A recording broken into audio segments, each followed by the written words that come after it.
Inilah raja-raja cerdas yang masuk Islam dan beriman kepada Nabi Muhammad. Dikisahkan, dahulu Nabi Muhammad sering berdakwah ke luar negeri untuk membumikan ajaran Islam yang indah. Nabi Muhammad juga menggunakan berbagai metode dalam berdakwah, salah satunya adalah dengan mengirimkan surat kepada para raja atau pemimpin suatu negeri. Surat-surat ini dikirimkan kepada raja-raja untuk mengajak mereka menerima Islam dan beribadah kepada Allah Subhanahu wa Ta'ala. Banyak para raja yang terketuk hatinya dan mendapatkan hidayah. Mereka kagum dengan akhlak Nabi Muhammad dan risalah yang dibawanya. Berikut raja-raja cerdas dunia yang beriman kepada Allah dan Rasul-Nya. Raja yang pertama, yaitu Raja Kristen Negus. Raja Negus adalah penguasa Abisinia yang berkuasa di Afrika. Dahulu, Nabi Muhammad memerintahkan Amr bin Umayyah untuk menyampaikan surat dakwah kepada Raja Negus. Hebatnya, sang raja menyambut utusan Nabi tersebut dengan sangat baik. Ketika membaca surat dari Nabi, sang raja terkagum dengan isi surat itu.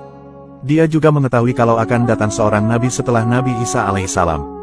Bahkan, dalam surat itu Nabi Muhammad juga menyebut nama Maryam karena beliau mengetahui betul bahwa Raja Negus sangat menghormati dan menyayangi ibu dari Nabi Isa tersebut. Lebih dari itu, dalam surat itu juga menyebutkan ayat yang berhubungan dengan Nabi Isa dan Maryam. Hal inilah yang kemudian membuka jalan hidayah bagi Raja Negus. Mengetahui keindahan ayat-ayat suci Al-Quran, hati Raja Negus seketika terenyuh dan bersaksi bahwa tiada Tuhan selain Allah dan Nabi Muhammad adalah utusan Allah. Tidak hanya itu, Raja Negus juga membalas surat Nabi itu dengan penuh sukacita dan mengungkapkan keislamannya. Raja Negus akhirnya memeluk Islam setelah peristiwa itu. Raja Negus lantas berbuat baik kepada umat Islam, termasuk menyediakan kapal untuk mereka yang berhijrah ke wilayahnya. Adapun raja yang kedua, yaitu Raja Heralikus.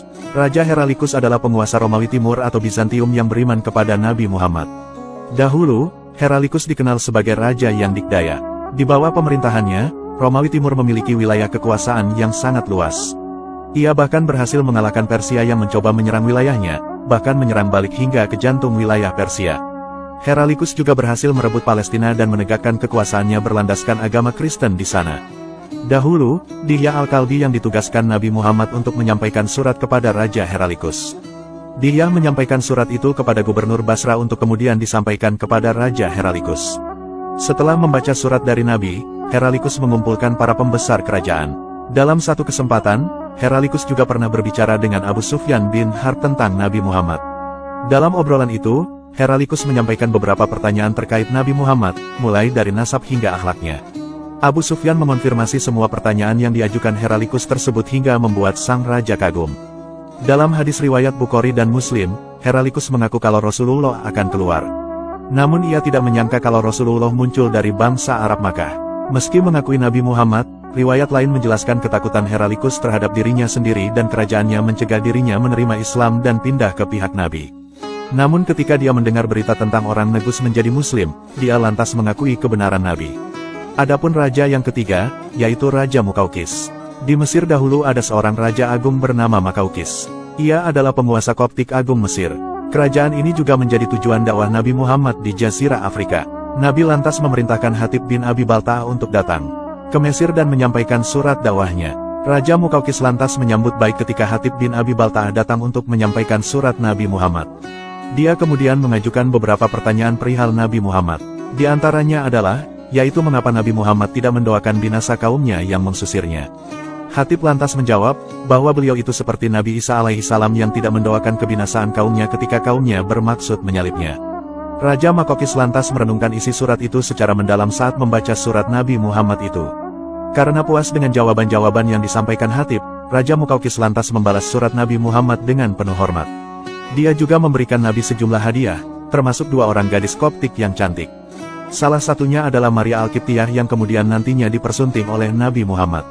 Di samping itu, sebetulnya Mukaukis tahu bahwa akan ada Nabi baru yang diutus Allah. Semula, Nabi baru itu dianggap akan berasal dari Syam, namun ternyata berasal dari Makkah. Adapun raja yang keempat, yaitu Raja Munzir bin Sawi. Di Bahrain dahulu ada seorang raja terkenal bernama Munzir bin Sawi. Dia adalah penguasa negeri Bahrain. Saat mengetahui akan kerjaan itu, Nabi Muhammad lantas mengutus Al-Ala bin Al-Hadromi untuk mengantar surat dakwah kepada Raja Munzir bin Sawi. Hebatnya, penguasa Bahrain ini menerima baik ajakan Nabi Muhammad untuk memeluk agama Islam. Ia juga membalas surat Nabi itu dengan kata-kata yang indah. Wahai utusan Allah, saya menerima perintah Anda. Sebelumnya, saya membaca surat Anda yang Anda tulis kepada orang-orang Bahrain yang menyampaikan kepada mereka undangan ke Islam.